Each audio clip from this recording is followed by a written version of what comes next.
말씀되게 해 주옵소서. 예수 그리스도 이름으로 감사하며 기도드렸습니다. 아멘. 16절 말씀 보시면 우리가 기도하는 곳에 가다가 점치는 귀신 들린 여종 하나를 만나니 점으로 그 주인들에게 큰 이익을 주는 자라 그랬습니다. 사도행전이 말씀 구석구석에서 기도를 되게 많이 강조하시는 것 같아요. 성경이 강조하니까 또 말씀을 전하는 저도 기도를 강조할 수밖에 없겠죠. 이날도 아마 기도하러 가다가 점치는 귀신 들린 여종 하나를 이제 만나게 되어집니다. 이 여종을 성경이 어떻게 소개하고 있냐면 점치는 귀신 들린 여종 하나를 만나니 점으로 그 주인들에게 큰 이익을 주는 자다 그렇게 말씀합니다. 큰 이익이라고 되어져 있는데 저게 폴리스 에르가시아라는 단어를 썼어요. 그러니까 보통 수익이 아니에요. 굉장히 큰 수익을 벌어들이는 그런 무당이에요. 우리나라 같으면 무당들에게 점을 쳐주는 대무당 그런 사람들이 있다고 하잖아요. 그런 이제 점치는 사람이다.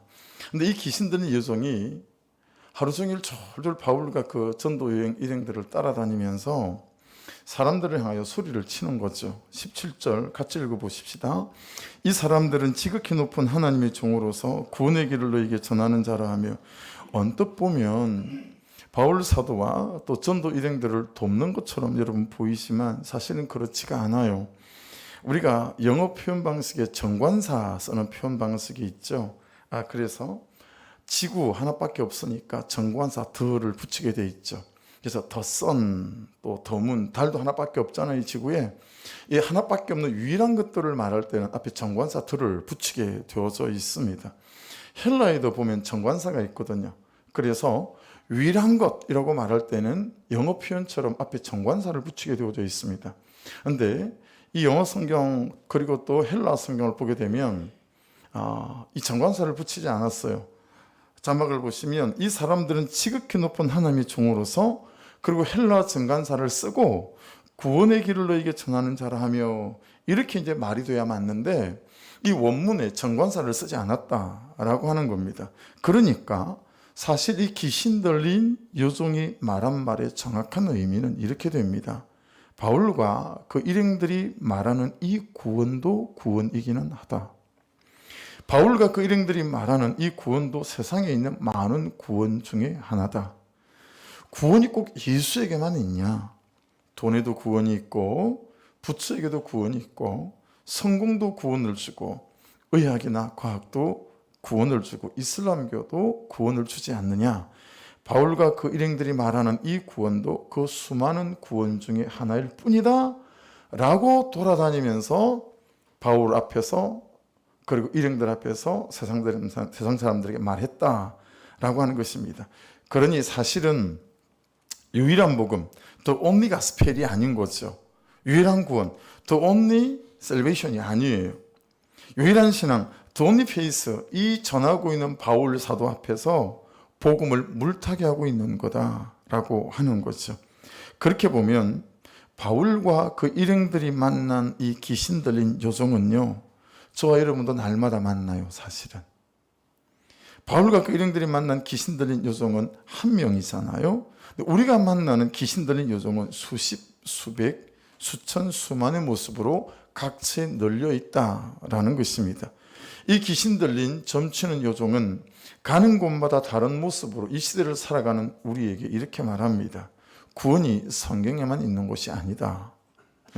구원이 예수에게만 있는 게 아니다. 돈이 구원을 준다고 하잖아요. 그렇죠? 이혼하지 말라니, 이혼이 구원이다. 여러분, 성경적으로 이혼은 안 됩니다. 우리 교회는 그렇게 가르칩니다. 성경대로. 그렇죠? 그런데 여러분, 얼마나 세상 사람들이 이혼이 구원이라고 생각하고 살아갑니까? 가정은 지킬 만한 가치가 있음에도 불구하고 언제든지 참 가정을 깨는 일들이 허다하죠. 여러분, 제가 기막히게 중고등부 사역을 하면서 가슴 아팠던 적은 수련회에 아이들을 한 7, 80명을 데리고 갔는데요. 중고등부 아이들을 본부에서 막 연락이 왔어요. 아이들이 막 모여서 있는 데인데 자리가 없어가지고 화장실 갔다 오면 자리가 없어지는, 한 3,000명 정도밖에 수용 못하는 공간에 5,000명이 수련회를 하니까. 그런데 막 본부 연락이 와서 갔더니 제일 앞에, 우리가 거기 앞에 앉는 순서가 아니고 저 뒤에 앉는 순서인데 걔 혼자 그 제일 앞에 앉은 거예요.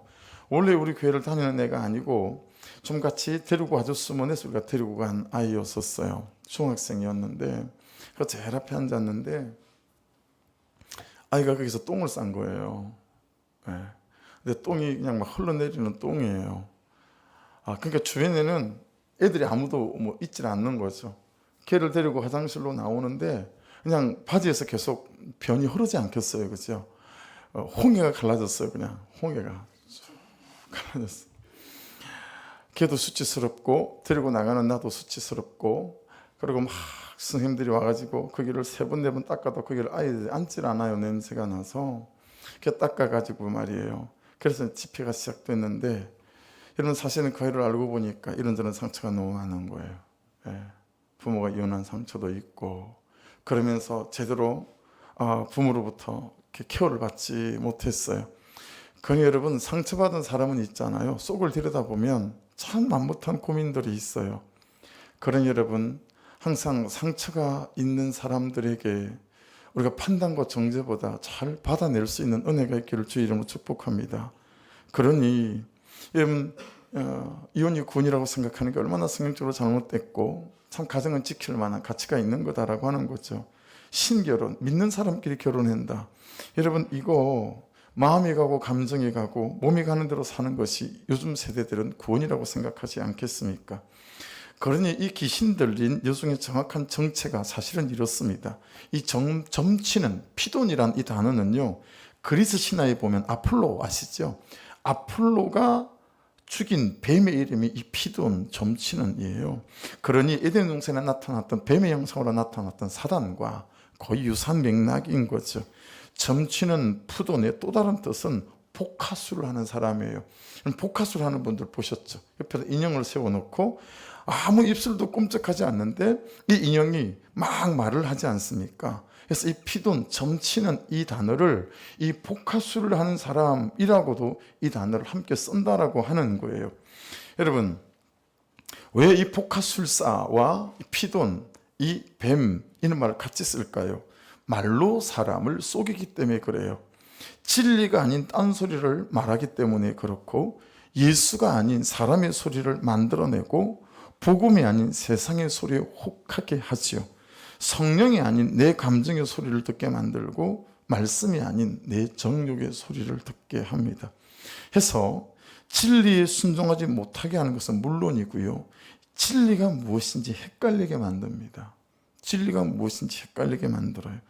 창세기 3장 1절 6절까지 말씀을 다시 한번 읽겠습니다. 그런데 뱀은 여호와 하나님이 지으신 들짐승 중에 가장 간교하니라. 뱀이 여자에게 물어 이르되 하나님이 참으로 너에게 동산 모든 나무의 열매를 먹지 말라 하시더냐. 이 절은 여러분 읽어주시겠어요? 3절 제가 읽습니다. 동산 중앙에 있는 나무의 열매는 하나님의 말씀에 너희는 먹지도 말고 만지지도 말라. 너희가 죽을까 하노라 하셨느니라. 자, 5절 같이 읽어봅시다. 시작. 너희가 그것을 먹는 날에는 너희 눈이 밝아서 하나님과 같이 되어 선악을 알 줄 하나님이 아심이니라. 여자가 그 나무를 본즉 먹음직도 하고 보암직도 하고 지혜롭게 할 만큼 탐스럽기도 한 나무인지라. 여자가 그 열매를 따먹고 자기와 함께 있는 남편에게도 주매 그도 먹은지라. 여러분, 점치는 귀신, 뱀, 사탄의 우리를 향한 목적은 어디에 있어요? 5절에 있죠. 하나님과 같이 돼요. 사단이 하와에게, 그리고 오늘을 사는 우리에게 말하는 거죠. 뭐라고 말하는 거죠? 하나님이 다 허용하되 선악과를 허용하지 않은 이유를 아는가? 라는 거예요. 너를 하나님 되지 못하게 하기 위함이다. 그러니 선악과를 따먹고 네 스스로 하나님이 되어라. 마음대로 살아라. 하고 싶은 대로 하고 살아라. 즐기고 싶은 대로 엔조이하고 그렇게 살아가거라. 보이는 것이 하나님이고 손에 쥐는 것이 하나님이고 네가 하나님이다 라고 하는 거죠. 여러분 아십니까? 먹기만 하면 내가 하나님이 되는 이 시대의 선악과는 이제 에덴 동산에만 있지 않아요. 우리가 사는 이 시대는 도처에 널려 있습니다. 가는 곳마다 먹기만 하면 내가 하나님이 되는 선악과가 있습니다. 가장 강력한 선악과 중에 하나가 이 시대는 인권입니다. 인권. 이게 얼마나 마땅하고 아름다운 말입니까? 이 무시된 인권 때문에 우리가 얼마나 많은 고초를 겪고 살았습니까? 그런데 여러분, 사단이요, 예수 없는 사람들을 이용해서 이 인권을 악하게 이용하고 있습니다. 사람을 위한다는 이 인권 속에, 학생들을 위한다는 이 인권 속에 사단에 심어놓은 독약이 무엇인지 아십니까? 진리에 순종하지 않는 사람으로 살게 하는 것입니다. 권위에 순종하지 않는 아이들로 키워가는 것입니다.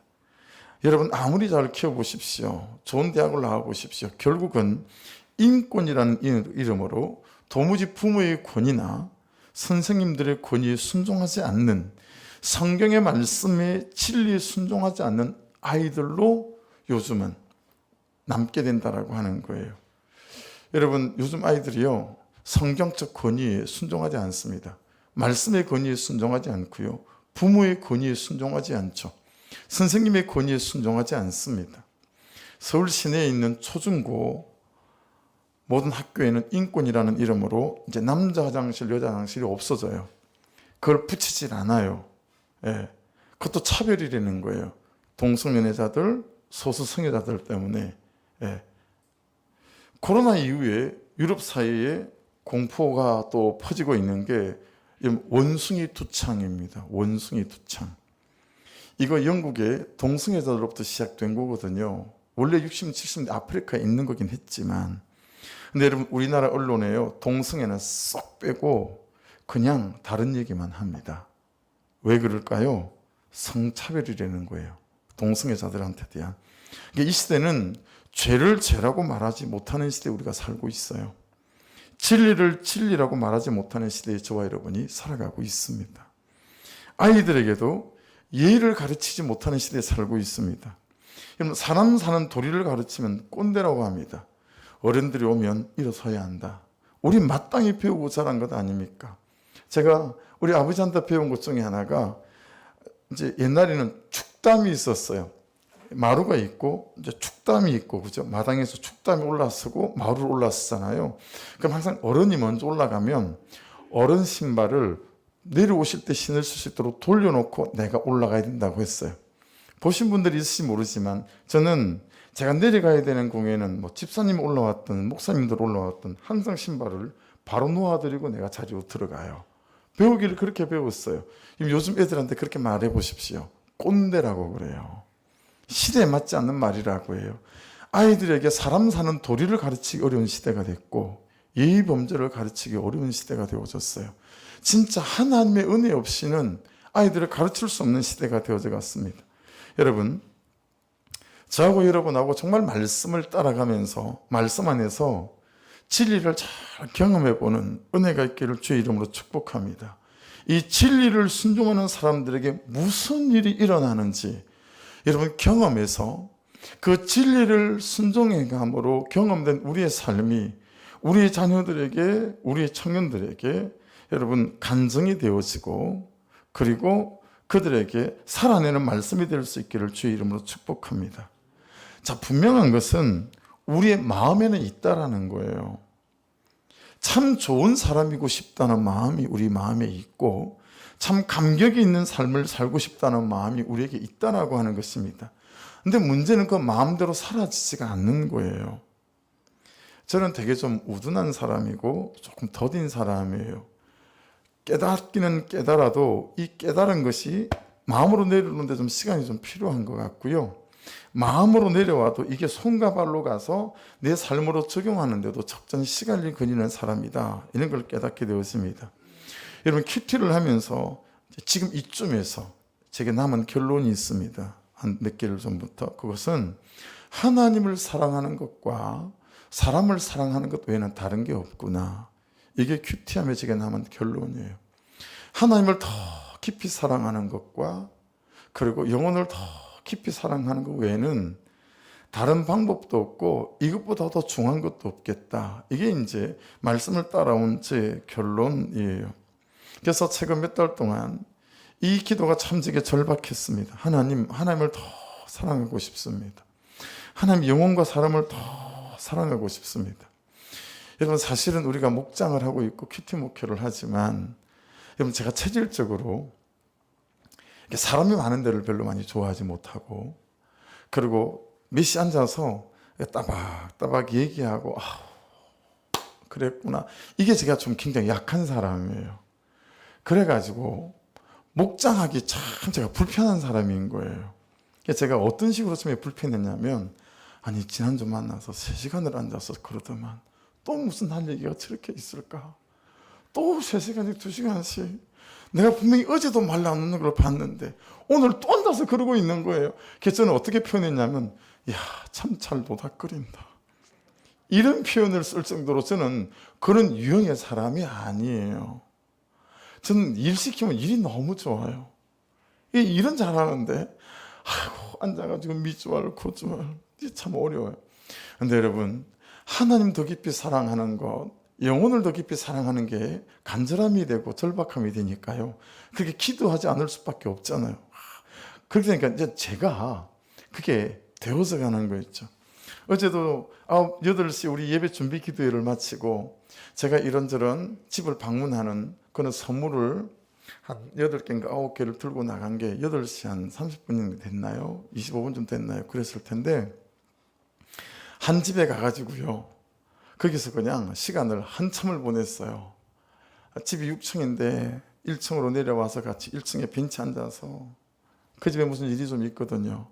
아이고 힘들어서 어떡하냐, 밥은 먹고 사냐, 그 보상금은 어떡할 거냐, 애들은 어떡하고 있냐, 뭐 이렇게 얘기하다 보니까 30분 40분이 훌쩍 지나버린 거예요. 근데 여러분, 그게 요즘 슬슬 제가 체질화가 돼가고 있어요. 이게 맞는 건지 안 맞는 건지 잘 몰라도 그게 그냥 너무 좋은 거예요. 어떻게 사는지, 뭐가 힘든지, 그게 그냥 목회다 싶고, 그래서 참 하나님의 은혜는 사람들 이렇게 바꿔가나 봐요. 여러분, 그렇게 기도하다 보니까 하나님이 말씀으로 제게 딱 대답을 주신 구절이 하나 생겼어요. 목요일 우리 큐티한 본문인데요, 목요일 날 큐티한 22절 말씀, 우리 같이 따박따박 큰 목소리로 같이 한번 읽어볼게요. 시작. 너희가 진리를 순종함으로 너희 영혼을 깨끗하게 하여 거짓이 없이 형제를 사랑하게 이르렀으니 마음으로 뜨겁게 피차 사랑하라. 여러분, 말씀 계속 좀 띄워놔 보십시오. 마음으로 뜨겁게 사랑하라. 아니, 이런 기도를 하고 있으니까, 하나님 정말 하나님 더 사랑하고 싶고 사람을 더 사랑하고 싶습니다, 기도하고 있으니까 저 말씀이 눈에 확 들어오지 않겠어요? 마음으로 뜨겁게 사랑하는 게 뭘까? 그래서 좀 막 다른 번역본들을 찾아보니까, 여러분, 그 뜻이 뭐냐면 이 뜻이에요. 이 뜻이에요. 제목이 됐어요.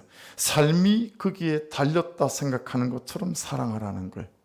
삶이 거기에 달렸다, 내가 사랑하는 여기에 다 모든 게 다 들어있다라고 생각하는 것처럼 사랑하는 게 이 마음으로 뜨겁게 피차 사랑하는 거래요. 이것밖에 없다, 하나님 사랑하는 거. 이것밖에 없다, 영혼을 사랑하는 거. 이거라는 거예요. 그러고 싶지 않아요, 여러분? 정말 그러고 싶어요. 근데 그게 안 되니까, 그렇죠? 근데 대답이 있어요. 말씀을 보세요. 어떻게 하면 마음으로 뜨겁게 사랑할 수 있죠? 영혼이 깨끗하게 되면 사랑할 수 있대요.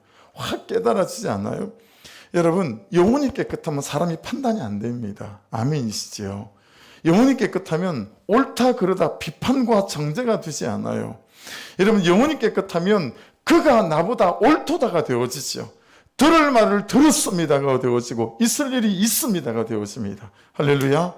그러니 그냥 전적으로 그 사람에 대한 이해가 생기죠. 전적으로 그 사람을 받아낼 수 있고 용납할 수 있는 마음들이 생기니 어떻게 누구라도 뜨겁게 피차 사랑하지 않을 수 있겠냐, 이 말이죠. 그런데 여러분, 우리 영혼이 어떻게 깨끗하게 되어지죠? 앞에 말씀이 해석해놨어요. 진리의 순종함으로 내 영혼을 깨끗게 하여. 할렐루야.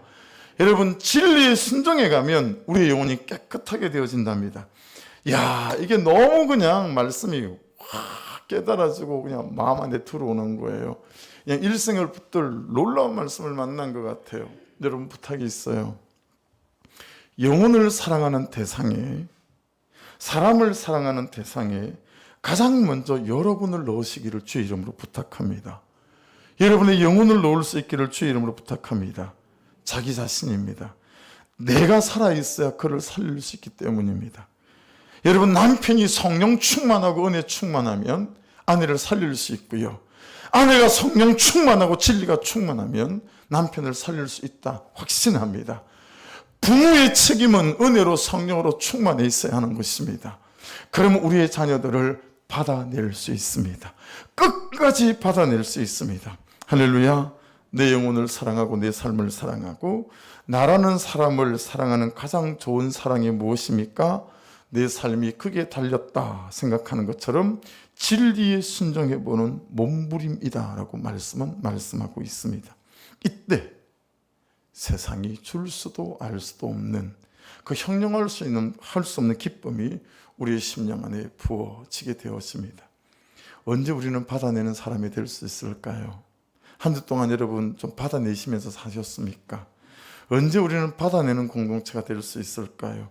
언제 우리는 받아내는 아내가 되고 받아내는 남편이 되고 받아내는 부모가 될 수 있을까요? 여러분, 한 3년 반 전에 큐티 목회를 시작할 때 가장 큰 걱정은 과연 우리가 받아내는 공동체가 될 수 있을까 였습니다. 아픔과 상처와 내 죄를 고백할 때 참 놀랍지 않아요? 우리 길을 찾아오신 안산중앙교회 박원승 목사님이신데요, 이분이 안산에서 200명 모이는 교회를 2,000명 모이는 교회로 굉장히 10배로 부흥시킨 교회 부목사님으로 계셨어요. 근데 아버지 하는 교회가 목회가 어려워져서 그 아버지가 그냥 너무 좀 도와달라고 요청을 하셔서 가기 싫은 마음을 억지로 해서 그 교회를 이제 가야 아버지 목회하는 교회를 가려고 하니까 그 2,000명 모이는 가정교회를 하는 목사님인데, 야 박 목사, 네가 나간다고 하니까 여기서 7년 8년을 열심히 수고했으니까 목회 부흥하는 놀라운 비결 하나를 가르쳐 줄게. 이건 아무한테도 안 가르쳐 준 거다. 그래서 비결을 가르쳐 주시더래요. 그 비결이 뭐냐면, 만일에 성도가 죄 고백을 해오지 않니?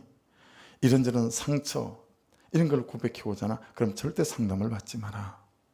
상담을 받으면 안 된다. 반드시 외부 기관에 정신과 가서 상담을 받든가 아니면 상담 심리학과 상담을 받고 오게끔 해야지, 성도가 목사 앞에서 죄를 고백하고 상처를 고백하면 반드시 교회를 옮긴다. 그래 절대 이것만 안 해도 그냥 절로 부흥이 될 거다. 그랬다는 거예요. 그런데 이 박원석 목사님이 우리들 교회 가가지고 한 달 시간이 남아있을 때 아버지 교회로 가기 전에, 근데 이런저런 좋은 소문이 들려서 어떤 교회길래 그런가, 우리들 교회 예배를 가서 떡 앉았는데 이 세상의 목사님이 우리 길처럼 말씀을 전하기 전에 말이에요, 한 3분간 간증을 나누는데 세상에 듣도 보도 못한 희한한 죄들을 고백하더라는 거예요. 이게 뭔가? 목사님이 비결이라고 가르쳐 줬는데 여기는 목사님하고 1대1로 죄를 고백하고 상처를 고백하는 게 아니라 3,000명 4,000명 앉아있는 그 예배실 앞에서 자기 죄를 고백한다니, 이게 도대체 무슨 일인가? 그리고 그분이 지금 저희처럼 큐티 목회를 하세요. 여러분, 그럼 교회 누가 오죠? 다 가면 쓰고 오고 괜찮은 척 앉아있고 아프고 고통스러운 삶의 문제가 있는데 아무 문제 없는 것처럼 이러고, 돌아갈 때는 그 고통, 그 상처, 그 눈물 그대로 가고. 여러분, 어떤 삶의 무게를 가지고 눈물을 가지고 와도 예배하며 또 목장을 하며 그 눈물 속에 함께 울고 함께 아파하여 여러분 회복되어서 날아가듯이 날아갈 수 있는 우리 소망교회를 주의 이름으로 축복합니다. 삶의 무게가 내려지고 아멘 하십시다. 삶의 눈물이 나누어지고 아멘. 그런 교회 될 수 있기를 주의 이름으로 축복합니다. 내가 내 죄를 고백하면 그게 내 죄인데 어떻게라고 같이 울어주고, 할렐루야, 그게 교회 아닙니까? 그렇죠? 그게 말씀의 권세 아니겠습니까? 다 괜찮은 척 감추고 가서 술로 풀고 여자로 풀고 이래서야 무슨 변화가 있고 회복이 있겠느냐는 말이죠. 여러분, 내 삶이 거기에 달렸다 생각하는 것처럼 여러분 안 될 것 같았는데, 그죠? 우리 교회 안에 목장 안에 참 죄를 고백하면 그는 나보다 옳다고 고백하며 그의 죄를 나의 죄로 고백하서 같이 받아주고 이 일들이 더욱더 깊어질 수 있기를 주의 이름으로 축복합니다. 예.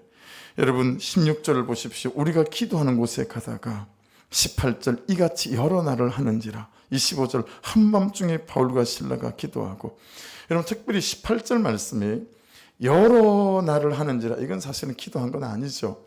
이 점치는 여종이 여러 날을 쫓아다닌 건데 이 여러 날은 우리가 볼 때는 며칠 같잖아요. 그런데 헬라어는 폴리세메라라는 단어예요. 이건 수십일이 넘는 거예요. 어쩌면 여러 몇 달이 될 수도 있는 거예요. 그러니까 여러분 여러 몇 달 동안 계속 방해를 하는데 어떻게 한 거예요? 여전히 기도한 거예요. 여전히 예배 앞에 선 거예요. 사랑하는 여러분, 기도 앞에 잘 서시면 삶에 어떤 문제가 있어도 여전히 그 삶의 문제 한복판을 뚫고 나갈 수 있는 은혜를 부어주실 줄 믿습니다. 기도하는 사람은 절대 동굴이 없어요. 항상 터널이에요. 지나가는 과정인 거예요. 근데 기도하지 않으면 동굴이 되어지죠. 나갈 길이 보이지 않고 깜깜해서 견딜 수가 없는 것이요. 여러분 기도를 배우십시오. 다시 말씀드립니다. 여러분 기도를 배우십시오. 네, 기도를 배우십시오. 내 삶이 크게 달렸다 생각하는 것처럼 기도를 배우시기를 주의 이름으로 축복합니다. 네. 여러분 손흥민 선수 좀 아십니까? 우리 어머님들은 잘 모르시지만 대단한 선수가 돼버렸어요. 한국에서 또 이런 축구 선수가 나오겠나 싶을 만치 지난 시즌에는 프리미어리그에서요 득점왕에 23골을 넣어가지고 뭐 이제 세계에서 손흥민 선수 모르는 사람은 없은 그런 유명 인사가 되어졌어요. 근데 여러분 손흥민 선수의 아버지가 축구 선수 출신입니다. 손웅정 씨. 공격수였어요. 우리나라 프로리그의 공격수였기 때문에 그 얘기는 우리 파주에서 한 명 정도 나왔다는 얘기예요. 손흥정 씨도 그만큼 잘하는 사람이었다는 얘기예요. 그런데 실제로 프로리그를 가보니까 자기가 너무 못하는 사람이더라는 거예요. 그래서 내가 목숨 걸고 축구를 연습했는데도 왜 이 모양밖에 안 될까? 그러니까 자기 아들은 아예 축구팀에 가입을 시키지 않았어요. 자기가 직접 가르쳤어요. 자기가 직접. 그랬는데 여러분 7년 동안 시합을 뛰지 못하게 만들면서 기본기만 가르쳤습니다. 기본기만. 공을 받고 드리블을 하고 슛을 어떻게 지르는지.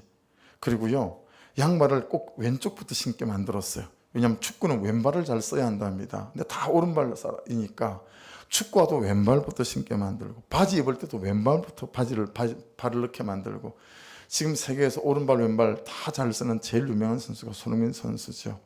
그렇게 아들을 7년간 기본기를 가르친 거예요. 여러분 기도는 기본기예요. 예수를 믿는 사람들에게 기도는 기본기인 줄로 믿습니다. 이 기본기가 잘 돼야 신앙의 성장과 성숙이 일어납니다. 부쩍부쩍 자라갈 수 있습니다. 여러분 기도를 배울 수 있기를 주의 이름으로 축복합니다. 네. 여러분 기도는 아는 것이 중요하지 않고 뭐가 중요하죠? 하는 것이 중요하죠.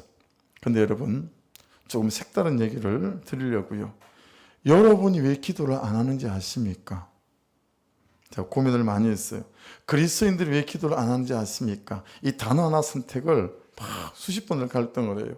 그렇게 말씀을 드릴까? 여러분이 왜 기도를 안 하는지 아십니까? 이렇게 말씀을 드릴까 하다가 직접적인 단어 여러분이 왜 기도를 안 하는지 여러분 스스로 아세요?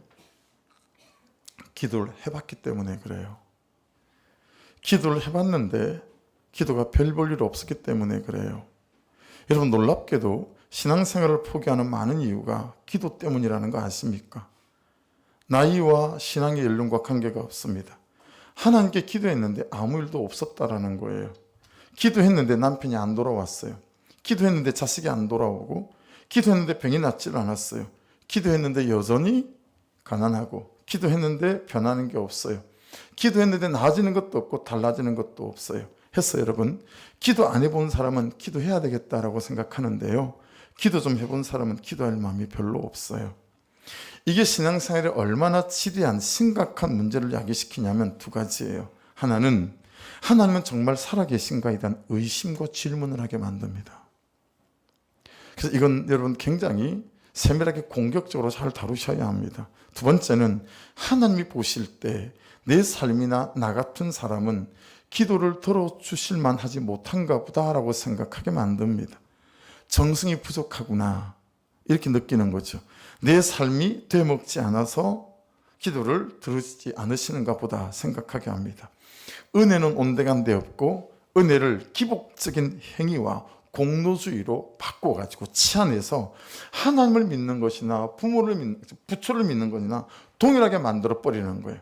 오로지 비나이다 이 정성에 달려있는 것처럼. 여러분, 하나님의 은혜는 우리의 짧은 한순간에 그 가슴 절절한 기도 거기에도 천군 천사를 움직이시는 분이신 줄로 믿습니다. 할렐루야. 여러분, 우유를 따르실 때 자, 우리가 우유 이제 나오는 입구를 이렇게 열잖아요. 그럼 대부분 어떻게 따르시죠? 우유팩을 잡고 이 부분을 이렇게 급에 따르잖아요. 여러분 경험이 있으실 거예요. 그렇게 따르시면 이 공기 양 때문에 울컥해서 컵 바깥으로 흘리는 경우가 제법 있어요. 원래 우유를 그렇게 따르는 게 아니래요. 이렇게 따고 난 다음에 뒤로 돌려서 우유통 몸통이 아래쪽에 있는 상태로 컵에 따르는 거랍니다. 그래야 우유가 절대 흘리지 않고 제대로 따를 수 있다네요. 다른 종이팩도 마찬가지래요. 근데 여러분 그렇게 한 번이라도 따라 보셨습니까? 전 한 번도 그래 본 적이 없어요. 설교를 준비하다가 잘못하고 있는 게 뭘까? 그리고 쭉 찾아보다가 여러 수십 가지가 있는데 이게 제일 제게 좀 인상적이었습니다. 여러분 잘못 알고 있다라는 거죠. 여러분 기도를 잘못 알고 있어요. 기도를 사용하는 방법을 잘못 알고 있는 거죠. 여러분 저는 누가 기도가 수단이 아니다 그러면 전 동의하지 않아요. 기도는 수단일 때가 있어요. 기도는 방법이 아니다. 아니요, 전 동의하지 않아요. 전 기도가 방법일 때가 있던데요. 기도는 도구가 아니다. 아닙니다. 기도가 도구일 수 있어요. 기도는 심지어 기술이 아닙니다. 아니요, 기도는 기술일 때도 있어요. 그런데 진짜 중요한 건 말입니다. 기도는 내 삶이 거기에 달렸다라고 하는 것처럼 하나님 앞에 기도는 나아가는 것이고 하나님 앞에 서는 것입니다. 여러분 신앙생활이 이런 거예요. 어려운 게 아니에요. 그냥 내 삶의 무게를 가지고 와서 하나님 여기 있어요 라고 하는 것이고 하나님 주시는 은혜를 받아 내 삶의 현장 속에 서는 것인 줄로 믿습니다. 하나님은 항상 우리를 주목해서 보시니 나를 주목해서 보시는 그 하나님에게 내 시선이 마주치면 나를 바라보시는 그분의 시선과 나의 시선이 마주치게 될 때 우리의 삶에는 하나님이 행하시는 놀라운 일들이 시작됨을 믿습니다. 그렇게 삶의 무게를 가지고 나아가 울고 나의 삶의 무게를 하나님 그분 앞에 내려놓고 쉼을 달라고 간청하고 현실을 이기고 버티고 주체할 수 없는 정욕이란 놈과 오늘도 싸울 힘을 달라고 구하는 그것이 여러분 기도인 줄로 믿습니다. 그때 하나님은 어제 큐티 말씀처럼 보십시오. 내가 이 세상에서 잠시 살다가는 나그네임을 깨닫게 하세요. 기도 안 하면 여기밖에 보이질 않아요. 그런데 기도하면 나그네 삶이라는 걸 깨닫게 하세요. 영혼을 거슬러 싸우는 육체의 정욕을 제어할 힘을 주세요. 그래도 그를 상하게 하는 탁월함을 주십니다. 우리는 탁월함을 그렇게 표현하지 않잖아요. 근데 성경은 그래도 그를 사랑하는 것을 탁월함이라고 표현합니다. 여러분 그래도 그를 사랑할 수 있는 탁월함 있기를 주의 이름으로 축복합니다. 그래도 이 현실에서 버티고 견디고 섬기고 참아내게 하는 십자가를 지는 것을 성경은 실력이라고 말합니다. 우리는 그걸 실력이라고 하지 않잖아요. 십자가를 지는 게 실력이라는 거예요. 그래서 기도하면 오늘 말씀 19절처럼 자기 수익의 소망이 끊어지는 경우도 생겨요. 손해볼 일이 생긴다는 거예요. 그렇지 않습니까? 여러분 기도하면 내가 손해보지 그를 손해보게 만들지 않지 않아요. 그렇죠? 내가 대가집을 해야 될 경우가 더 많죠. 그는 나보다 옳도다 해야 하고 들을 말을 들었습니다. 이거 내가 해야 되고 있을 일이 있었습니다. 이거 내가 해야 되는 거죠. 22절 말씀처럼 무리가 일제 일어나 고발하니 여러분 미움과 저주와 고발을 당할 일이 생기고요. 상관들이 옷을 찢어 벗기고 매로 칠하여 많이 친 후에 가두고 수치를 당할 일이 생기고 매로 맞을 일도 생기고 옥에 갇힐 일도 생깁니다. 그런데 그때 일어난 일이 무엇입니까? 25절 같이 읽겠습니다. 시작. 한밤중에 바울과 실라가 기도하고 하나님을 찬송하며 제수들이 듣더라. 여러분, 세상의 죄수들이 마음을 열었어요. 귀를 열었어요. 복음을 듣고 찬송을 듣고 그들의 구원이 시작되는 것을 볼 수 있어요. 26절 같이 읽을까요? 시작. 이에 갑자기 큰 지진이 나서 옥토가 움직이고 문이 곧 다 열리며 모든 사람이 매인 것이 다 벗어진지라. 여러분, 바울과 실라가 기도하고 찬양했는데 그들의 옥문만 열리고 그들의 착구만 풀리는 게 맞잖아요. 근데 말씀 뭐라고 말씀하시죠? 모든 옥문이 다 열렸답니다. 모든 죄수들의 옥문이 다 열리고 모든 죄수들의 착구가 다 풀렸대요. 틀림없습니다. 여러분, 예수 안에 복음 안에 내가 살면 내가 있는 곳에서 모든 사람을 살릴 수 있습니다. 그러니 진짜 그리스도의 복은 이런 거예요. 이런 거죠.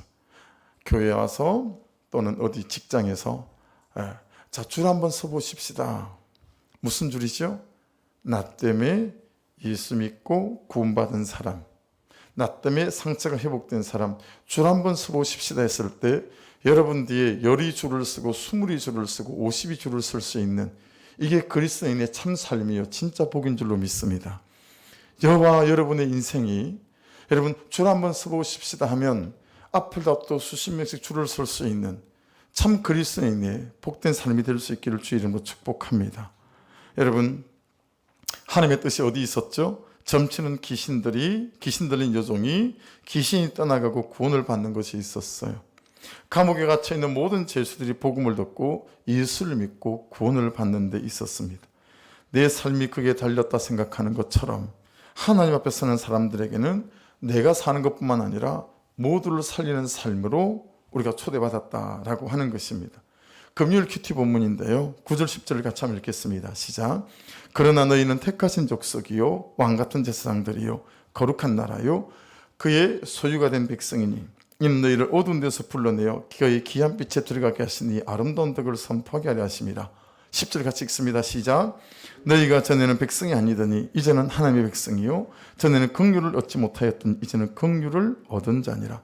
여러분들이 예수를 믿으시고 제가 예수를 믿는다면 우리에 대한 정의를 이렇게 말합니다. 너는 택하신 족속이고 왕같은 제사장이다. 거룩한 나라고 그의 소유가 된 백성이다. 너희가 전에는 백성이 아니더니 이제는 하나님의 백성이고 전에는 긍휼을 얻지 못하더니 이제는 긍휼을 얻은 자이다 라고 말씀합니다. 자, 하나님께서 나를 이렇게 하신 이유가 뭐죠? 9절이 있습니다. 같이 읽어볼게요. 시작. 너희를 어두운 데서 불러내어 그의 귀한 빛에 들어가게 하시니 아름다운 덕을 선포하게 하려 하십니다. 여러분, 이게 무슨 뜻이에요? 내게 일어난 일을 다른 사람을 이렇게 복음을 전하고 하는 것보다도 더 본질적인 우리의 부르심은 뭐냐면 내게 일어난 일을 그 누구에겐가 전하고 나눌 수 있는 사람이 되어져야 된다라는 거죠. 여러분, 예수 때문에 복음 때문에 여러분에게 일어난 일들이 있기를 주의 이름으로 축복합니다. 네. 그러니까 여러분, 기도가 응답 받습니까? 라고 말하면 제가 정말 입이 건질건질하죠. 예, 하고 싶은 말들이 많아서. 예. 여러분, 제가 어디 신방을 제일 좋아한다고요? 전 병원 신방을 제일 좋아합니다. 왜 그렇습니까? 오늘 밤 12시를 넘기면 살아나지 못한다는 둘째 딸을 4일 밤낮을 자지 않고 먹지 않고 기도하면서 6일 만에 말짱하게 새롭게 깨끗하게 낫게 하셔서 그렇게 분당 차병원을 나올 때 머리가 허연 과장님이 불러서 저에게 애기 아빠가 예수를 믿는 모양인데 보신 대로 아시는 대로 우리가 한 건 하나도 없어요. 애기 아빠가 믿는 예수님이 살린 거니까 그렇게 알고 데리고 나가면 될 것 같아요. 사랑하는 여러분, 여러분에게 저에게 갈수록 말씀을 따라가며 하나님께서 하신 일을 자랑할 것들이 있기를 주의 이름으로 축복합니다. 네, 자랑할 것들이 있는 사람. 네. 여러분, 제가 월세집 계약을 한 이틀 전에 했거든요. 제게, 여러분에게는 사소한 일일 수 있죠. 근데 제게는 기적 같은 일이었어요. 여러분, 요한복음 4장에 나오는 수가성 여인, 다른 사람들이 볼 때는 그에게 일어난 일이 사소한 일일 수 있잖아요. 근데 이 여인에게는 기적 같은 일이었던 거예요. 기적 같은 일. 그래서 여러분, 그 여인은 12시에 나와서 물을 깃잖아요. 왜냐하면 다른 동네 안악들이 물길러 나오는 시간에 나오면 뒤에서 계속 저 창녀 같은 여인이라고 말하고 하니까요. 아무도 없는 12시에 물길러 나온 거 아니겠어요? 근데 그 자기를 비웃고 수치를 주는 그 동네에 뛰어들어가서 문을 두드리면서 뭐라고 말합니까? 와서 보라 나를. 예. 그에게 일어난 기적 같은 일을 가만두고 볼 수 없었던 거지요. 사랑하는 여러분, 복음은 죽고 난 다음에나 우리에게 천국과 영생을 주시는 것뿐만 아니라 살아있는 이때에도 복음은 우리에게 놀라운 일을 일으킵니다. 그래서 복음은, 따라하십시오. 복음은 doing now다. 지금 나에게 무슨 일을 일어나게 만드는 것이 복음인 줄로 믿습니다. 그것이 예수 그리스도입니다. 하나님을 더 사랑하고 싶습니다. 하나님, 영혼을 더 사랑하고 싶습니다. 그렇게 여러분 여러 날을 매달리며 주님 앞에 나아가니까 마지막 결론이 구원이 됐어요. 구원이. 근데 그때 하나님께서 제가 보았던 장면을 딱 생각나게 하셨어요. 그게 어떤 장면이냐면, 우리가 베이스 기타를 한참 동안 쓰질 않아서 고장이 났어요. 그래서 문산에 있는 빌립보 교회 강 목사님한테 언뜻 얘기를 들은 것 같아서, 목사님 왜 그 기타 잘 고치는 데 있다고 하지 않았나? 저는 일산일 줄 알았어요. 그랬더니 문산에 저 산골짜기에 기타 고치는 명인이 있다는 거예요. 그래서 주소를 받아서 찾아갔는데 진짜 산골짜기더라고요. 그래서 가봤더니 이분이 제가 딴따라 할 때 알고 있던 기타리스트들 다 알고 있고, 그 형들이 와서 그게 다 고치고 가고 막 그런다는 거예요. 야, 명인인가 보다. 그랬더니 저를 창고를 하나 데리고 가는데, 우리 교회보다 조금 더 커요. 그리고 천고가, 천장 높이가 한 6m쯤은 돼 보였어요. 제법 큰 거는 창고인데, 문을 열고 딱 들어가니까요, 여기서 한 저 키보드 정도까지 조그만 길이 하나 나 있고, 그 다음에 키보드에서부터 T자 형식으로 또 한 1.5m 이만큼 길이 나 있어요. 무슨 얘기냐면, 그 한 40평은 넘어 보이는 그 공간에 여러분 바닥에서부터 천장까지 쓰레기로 꽉 차 있어요. 꽉 차 있고, 제가 바로 못 걸어 들어갔어요. 약간 털어가지고 걸어 들어가야 될 정도의 그 길밖에 나 있질 않았어요. 기타 만들다 버린 거, 그 다음에 가져와서 고장난 거 버린 거, 이런 쓰레기가 꽉 차 있고 그냥 요만큼만 딱 비어 있는 거예요. 그래서 제 속에 기타를 고치고 싶은 마음이 안 생기는 거예요. 왜 이렇게 살아? 정의정돈을 좋아하는 제 입장에서는 너무 마음이 어려운 거 있죠. 너무 그게 청소해주고 싶은 거예요. 막 포크림 불러가지고 막 치우고. 근데 기타가 뭐가 성이 떨어졌다고 납땜을 해야 되는데 인두를 찾는데요, 인두가 눈에 안 보여요. 어디 옆에 쓰레기 더미로 손을 집어넣더니 인두를 꺼내가지고 납땜을 하고요. 고쳐졌잖아요. 소리가 나오는지 확인을 해야 되잖아요. 내가 본 게 스피커가 안 보여. 또 저까지 가시더니 또 쓰레기 더미 속으로 손을 넣어가지고 전기 코드를 꽂으시나 봐. 오늘 왜 이렇게 안 꽂아져? 그리고 쓰레기 더미 속에서 전기를 꽂았어요. 그리고 베이스 기타를 둥 치니까 둥 하는 소리가 나더라고요. 다 됐어요. 그리고 이제 코치를 주는데 그 기타를 들고 나오면서 정말 물어보고 싶었어요. 왜 그걸 쌓아놨어요? 라고 물어보고 싶고, 제가 치워드릴까요? 물어보고 싶고 막 그런 거죠. 저는 제 방도요, 요만한 방이지만 정리정돈이 안 되면 설교 준비를 못 해요. 청소부터 해야 되거든요. 근데 그걸 보고 나니까 너무 마음이 막 어려운 거예요. 근데 여러분, 구원이란 단어를 결론으로 딱 붙잡게 됐을 때 하나님이 뭘 생각나게 했냐면 그 창고를 생각나게 했어요. 그리고 제게 무슨 감동을 주셨냐면, 자, 지금부터 너는 네가 할 수 있는 시간, 네가 할 수 있는 일들을 다 내려놓고 저 창고처럼 살아야 된다는 거예요. 기타 고치는 딱 그것에만 집중하고 다른 게 신경 안 쓰는 그분처럼 넌 구원에만 집중하지, 네 시간을 쓸데없이 또 가가지고 뭘 뚝딱거리고 있고, 저 가서 하단 사초 심고 있고, 풀 메고 있고, 그러지 말고 구원 그것만 생각하려는 거예요.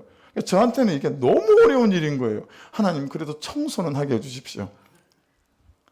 제가 청소 안 되면 전 못 살아요. 여러분, 제가 이스라엘 가 있을 때 게스트하우스에 있었는데 주인한테 3번 불려갔어요. 왜 불려갔는지 아세요? 왜 다른 사람은 다 하루 한 번 샤워하는데 너는 하루 3번 샤워를 하냐?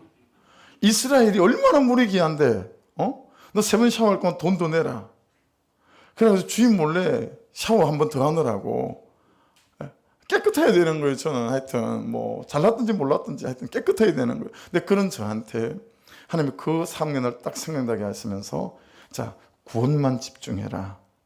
다른 것에 네 시간과 삶을 이제 쓰지 말아라 그러시는데요, 제가 아멘이 안 되는 거예요. 아멘이 안 되는 거예요. 근데 그 하나님 마음의 의미가 너무 정확하게 와닿아서 제가 정말 통회함이 있고 통곡이 있었어요. 사랑하는 여러분, 너무 많은 것을 하고 계시지 않으세요? 너무 하지 말아야 될 것을 하고 계시지 않으세요? 왜 가정이 회복되지 않을까요? 왜 자녀들이, 내 남편이, 내 아내가 저렇게 딴짓을 하고 있을까요? 여러분, 진짜 해야 될 것을 해야 되는 거 아니겠어요? 그게 뭘까요? 여러분, 하나님 앞에 삶의 무게와 기도 제목을 가지고 나와 여러분의 삶의 구원이 일어날 수 있도록 그분께 맡기는 역사가 있기를 주의 이름으로 축복합니다. 하나님의 중심은 여러분을 부자 만드는 게 아니에요. 여러분, 교회는 부자 만들어내는 공장이 아니에요. 복음으로 영혼을 살리고 깨우고 구원을 주는 것이 복음이며 능력인 줄로 믿습니다. 거기에 우리의 시간과 열정이 쏟아부어지게 될 때 여러분, 구원의 노래가 우리 가운데 나타나게 될 거예요. 내가 살아나고 우리 가정이 살아나고 우리 자녀들이 살아나게 될 줄로 믿습니다. 여러분, 구원에 초점을 맞추십시다. 할렐루야. 사람 살리는 것에 초점을 맞추십시다. 기도하겠습니다. 우리 이 찬양 드리고 하나님 더 주님 가까이 가게 도와주셔서 하나님 참으로 내 시선과 내 열정과 에너지가 다른 데 허비되지 아니하고 이 구원에 초점이 맞춰지도록 은혜를 베풀어 주십시오. 같이 기도드립니다.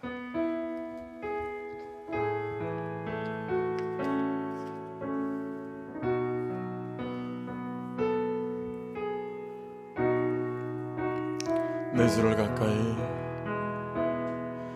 내 주를 가까이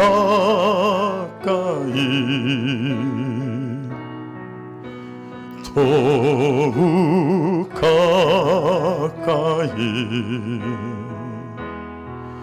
주님을 가까이 함이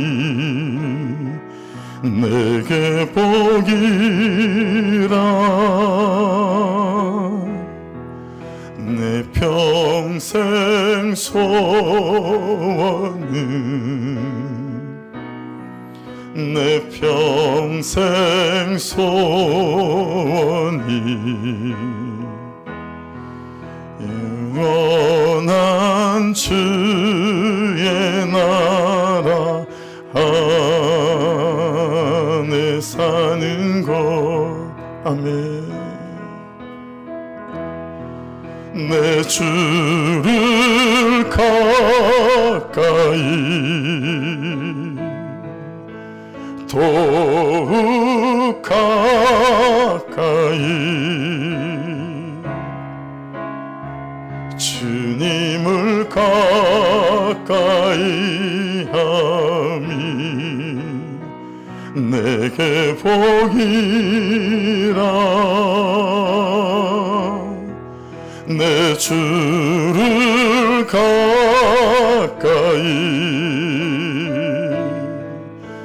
더욱 가까이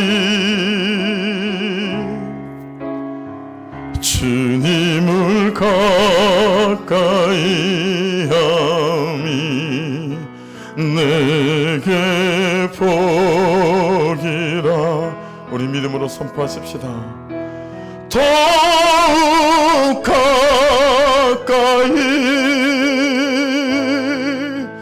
더욱 가까이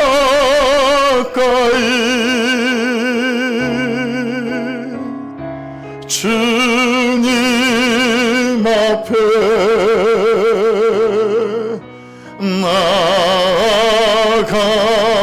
나아갑니다. 더욱 가까이 더욱 가까이 주님 앞에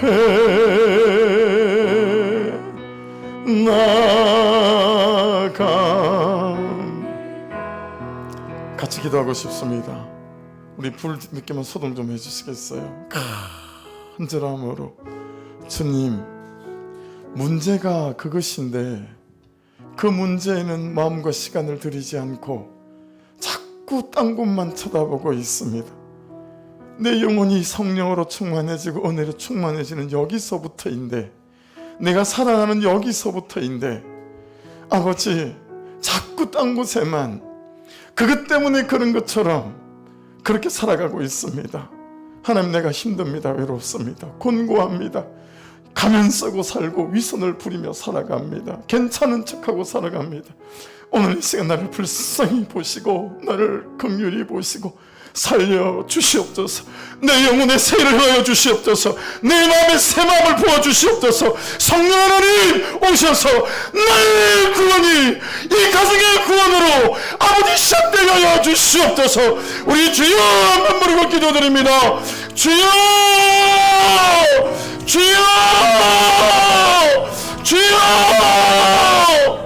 하나님 아버지, 하나님 아버지, 아버지 은혜를 베푸소서. 은혜를 베푸소서. 나의 영혼이 죽어 있습니다. 나의 영혼이 병들어 있습니다. 나의 영혼이 메말라 있습니다. 나의 영혼이 건고합니다. 나의 영혼이 냉랭합니다. 아버지, 우리 성도들의 심령과 영혼을 기억하사 아버지 은혜를 부으사 성령을 부으사 아버지 말씀의 권사 능력을 부으사 일어나게 하여 주소서. 살아나게 하여 주소서. 살려 주시옵소서. 살려 주시옵소서. 살아나게 하여 주시옵소서. 아버지, 하여 나의 구원이 가정의 구원으로, 나의 구원이 아내의 구원으로, 나의 구원이 자녀의 구원으로 나갈 수 있도록. 내가 죄인입니다. 공부하고 메마르고 아버지 딴 곳에 허탄한 것에 내 신과 마음을 두고 있었던 내가 죄인임을 고백합니다. 주여 그냥 두지 마시옵고, 주여 그냥 두지 마시옵고, 이 시간 오셔서 내 심령 가운데, 내 중심 가운데 하나님의 일을 행하여 주소서. 하나님의 성령을 부어주소서. 하나님의 말씀으로 아멘 얘기게 하시며 돌아서게 하시고 주여 깨닫게 하여 주셔서 아멘 아멘. 아버지 하나님 붙들어 주시길 원합니다. 아버지, 아버지, 내가 악합니다. 내가 악합니다. 내가 악합니다. 내가 여전히 혈기로 충만합니다. 내가 여전히 음란으로 충만하며, 내가 여전히 교만으로 충만하며, 내가 여전히 불순종으로 충만하며, 내가 여전히 불신앙으로 충만하며, 내가 아버지 악한 자임을 고백하오니 주여 도우소서. 주여 살아나게 하소서. 주여 일어나게 하여 주소서. 주여 깨어나게 하여 주소서. 주여, 주여 붙잡아 주시옵소서. 아버지 세를 행하시고 주의 거룩하심에 건선 능력으로 붙잡아 주시옵소서. 하나님 감사합니다. 오늘도 나의 영적 가난과 곤고함을 보게 하셔서 너무 감사합니다. 아버지, 안 괜찮은데 괜찮은 척하고 살아가려니 부대낍니다. 아버지, 사람의 방법으로, 세상의 방법으로 이렇게 저렇게 때우고 살지만 돌아서면 외롭고 곤고해집니다. 하나님, 우리를 긍휼히 여겨주십시오. 불쌍히 여겨주십시오. 우리를 살려주십시오. 살아나게 하여 주십시오. 이대로 두지 마시옵소서. 아버지 오셔서 우리 심령을 흔들어 깨워주시옵소서. 잠자는 영을 흔들어 깨워주시옵소서. 살아나게 하여 주시고 일어나게 하여 주시옵소서. 아버지, 하여 나의 구원이 온 가정 안에 흘러가게 도와주셔서 같이 살아나고 같이 감격하며 같이 행복해지는 이 능력 가운데 거할 수 있도록 간섭해 주시옵소서. 성도들의 심령과 저들의 눈물과 저들의 아픔과 저들의 한숨과 삶의 무게를 아버지 기억해 주셔서 아버지 회복되어지는 은혜들이 있게 하옵소서. 드린 예물들을 기억하시고 성도들의 간절한 간구와 중보와 저들의 절박한 현실과 기도를 기억하사 아버지 연약한 육신 위에 몸의 회복과 치유를 허락해 주시고 심령의 상처들을 회복시켜 주시고 아버지의 필요한 모든 것 위에 하나님의 도우심과 공급하심이 시작되게 하여 주시옵소서. 감사와 찬양을 드리며 예수 그리스도 이름으로 축복하며 기도드렸습니다. 아멘. 다 같이 일어나셔서 축담으로 예배를 닫겠습니다. 오늘도 믿음으로 우리 손을 좀 얹으십시다. 예, 여러분의 심령이든 가정이든 또 가족 중에 누구이든 오늘 말씀을 붙잡고 믿음으로 손을 얹고 기도하고 싶습니다. 아버지, 연약한 육신 위에도 손을 얹고 공고한 심령들 위에도 손을 얹고 우리의 삶의 무게 위에도 예수 이름으로 손을 얹어 싸우니 기억하여 주시옵소서. 길을 열어 주시옵소서. 고쳐 주시옵소서. 내가 나서는 예수의 명하노니 너희가 무슨 권세가 있더냐. 예수의 명하노니 나음을 입을지어다. 깨끗하게 될지어다. 회복될지어다. 지금은 죽기까지 우리를 사랑하신 예수 그리스도의 크신 은혜와 아버지 하나님의 사랑하심과 성령님의 동행동과 함께하심의 은총이 이제로부터 영원토록 함께 계실지어다. 아멘.